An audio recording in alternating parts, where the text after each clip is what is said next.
With 24 minutes past 1 p.m, we do continue with NTV at 1. Now, according to the Ministry of Health annual estimates for 2021, Uganda has an estimated 1.4 million people living with HIV, of which 1.2 million are currently on treatment.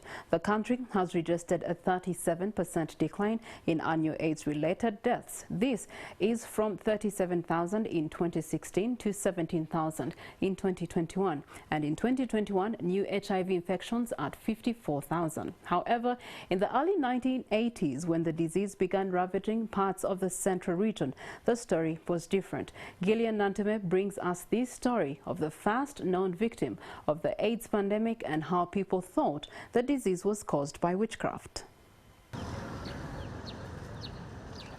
As early as 1981, murmurs of a new disease ravaging parts of Rakai district began filtering in. The disease was rumored to eat the flesh of the victim until they died. It is not known why the Obote II regime did not credit these rumors, but one can guess the government was busy with the civil war in the central region. By then, Rakai district was known. People were doing business, smuggling. Traders went to Lukunyu and used to reside there, while trading with across the border, people from across the border, Tanzanians. At that time, people like Joseph Semakula, a 60-year-old social worker working with Katonda Mulungi project in Kasasa Town Council, believes the disease came from Lukunyu landing site and slowly made its way to Kasensero landing site on Lake Victoria, now in Chotera district. And by sleeping there, they mixed with these people who used to sell themselves for money, and so they got the virus. These sex workers, because it was their business, they had to beautify themselves, so they looked a little bit better than the women inland here. Fishermen and businessmen from the Chotera area got rich trading in silver fish or mukene from Tanzania. Ironically, because of this, AIDS was believed to be a disease of the wealthy. As the disease progressed, many thought Ugandan traders had stolen mukene from their Tanzanian counterparts. All those who died of AIDS by then were a bit well off.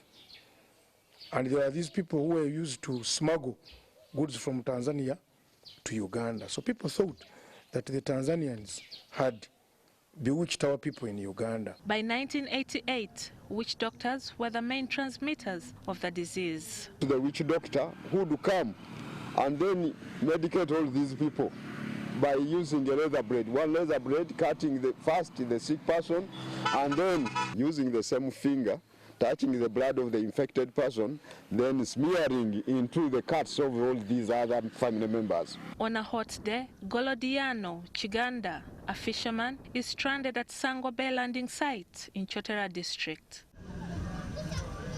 The army is patrolling Lake Victoria, so there is no work for the fishermen. At 45, Chiganda has 10 children and he is worried that they will not eat today.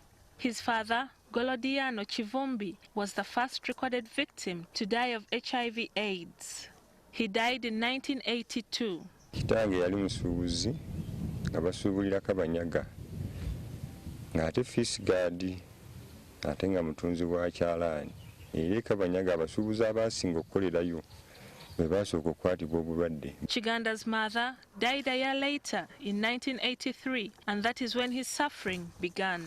When he was 9 years old, he had to live alone on his father's land in Magango village because everyone had fled, thinking the witchcraft that had brought the disease would affect them. Naye waliwo kitange omuto eyaŋŋamba wano tujja ne nvaayo ne nzirako mu nju embeera yali nzibu nnyo ng'era simanyi nti ndikula na kutuuka wano. A 1989 survey in Rakai district put the number of orphans at 25,000, but by 1999, this number had increased to 44,000. Chiganda's stepmother later invited him to stay with her, but she died in 1991, and Chiganda descended into depression. Nina kye nakola ekimu naye nakitegeera luvannyuma nti akagundi ke akanda ke kesaawa tekatta nga tokakubyeko. Today, some people on Sango Bay landing site still live recklessly, and condoms are rare in this place.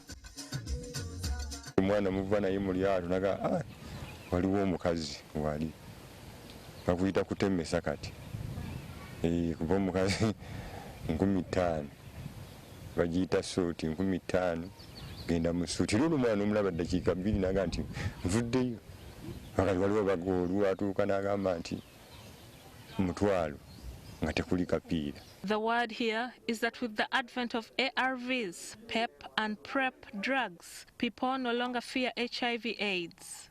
So what could we be doing wrong as a country? Younger people who were born with HIV/AIDS and have grown to maturity, you don't know his or her status.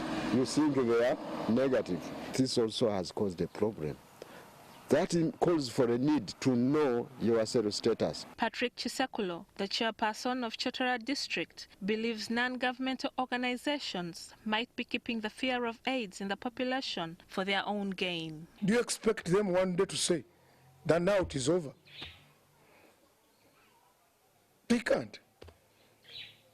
Because there are many who survive on that. Well, World AIDS Day is on 1st December. The question I have for you is, are you aware of your HIV and AIDS status? Thank you so much for watching NTV at 1. I am Priscilla Regina Naloga. Have an impactful afternoon.